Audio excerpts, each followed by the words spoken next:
জাল call recording থেকে শুরু করে সকল ভুয়া প্রমাণ দাখিল করে এবার কোর্টে কেস ঘুরিয়ে দেওয়া কড়া হুঁশিয়ারি দিয়ে দিল নীলাঞ্জনা ওর পক্ষের আইনজীবীকে। হ্যাঁ বন্ধুরা, ভিডিওতে লাইক দিয়ে দেখতে থাকুন। নীলাঞ্জনার পক্ষের আইনজীবী বলতে থাকে যে দেখুন ম্যাডাম, আপনি যে কাজটা আমাকে করতে বলছেন যে অনির্বাণ সেনের বিরুদ্ধে সকল তথ্য প্রমাণ জোগাড় করার জন্য, কিন্তু এই জিনিসটা আপনি নিজেও খুব ভালো করে জানেন যে সে সম্পূর্ণরূপে নির্দোষ একজন মানুষ। তাহলে নির্দোষকে আমি কী করে দোষী সাব্যস্ত করবো বলুন তো?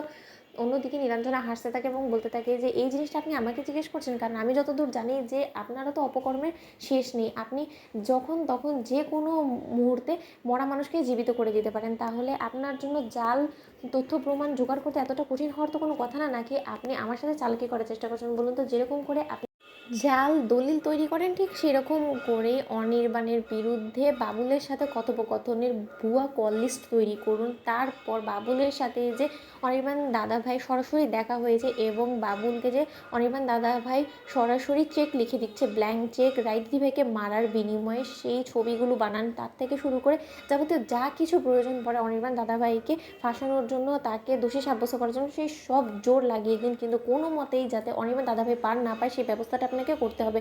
কারণ আমি খুব ভালো করে জানি যে অনির্বাণ দাদাভাইয়ের কাঁধে যদি সব দোষ চাপিয়ে দিতে পারি তাহলে আমি কোর্ট থেকে যে কোনো মূল্যে বেকসুর খালাস হয়ে যেতে পারবো।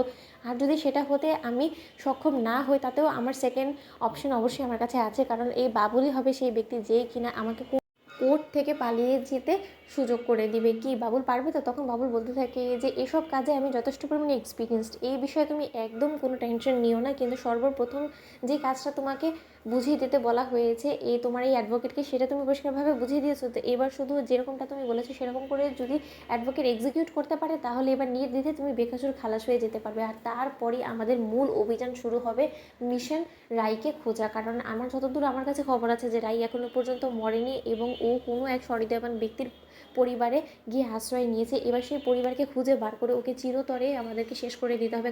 কারণ এই যাত্রায় ওকে নিয়ে কোনো মতেই রিস্ক নেওয়া যাবে না। কারণ ও হলো গিয়ে প্রধান ভিকটিম, আর ভিকটিম যদি একবার নিজের মুখে এসে স্বীকারোক্তিমূলক জবানবন্দি কোর্টে দাঁড়িয়ে দিয়ে দেয় তাহলে নিশ্চয়ই বুঝতে পারছো যে আমাদেরকে ফাঁসির হাত থেকে কেউ বাঁচাতে পারবে না। তাই যত শীঘ্রই সম্ভব এই কেসটাকে আমাদেরকে বন্ধ করে দিয়ে যে কোনো মূল্যে রাইকে খুঁজে রাইকে চিরতরে ঘুম পাড়িয়ে দিয়ে আমাদের বিরুদ্ধে থাকা সকল তথ্য প্রমাণকে একবারে চাপামাটি দিয়ে দিতে হবে। সেটা যত শীঘ্রই সম্ভব তত শীঘ্রই। অন্যদিকে কোয়েল বলতে থাকে যে এবার আর অনির্বাণ কোনো মতেই যাতে রাইকে মারার পথে বাধা হয়ে না দাঁড়ায়, তার জন্য তো অলরেডি নীলাঞ্জনা ব্যবস্থা করে ফেলেছে। কি নীলাঞ্জনা? কারণ যখন কিনা আমরা রাইকে মেরে ফেলবো তখন তো অনির্বাণ থাকবে জেলে, তাই জেল থেকে পালিয়ে তো কোনো মতেই অনির্বাণ ওর ভালোবাসার মানুষকে বাঁচাতে পারবে না। যতক্ষণে ও বাঁচানোর জন্য আসবে ততক্ষণে তো রাই ঈশ্বরের কাছে চলে যাবে, তাই না? তাহলে আমাদের উদ্দেশ্যটা হাসিল হয়ে গেল, আর এই যাত্রায় আমরা জিতেও গেলাম। তো ভিডিওটি ভালো লাগলে লাইক কমেন্ট শেয়ার করে সাবস্ক্রাইব করতে ভুলো না।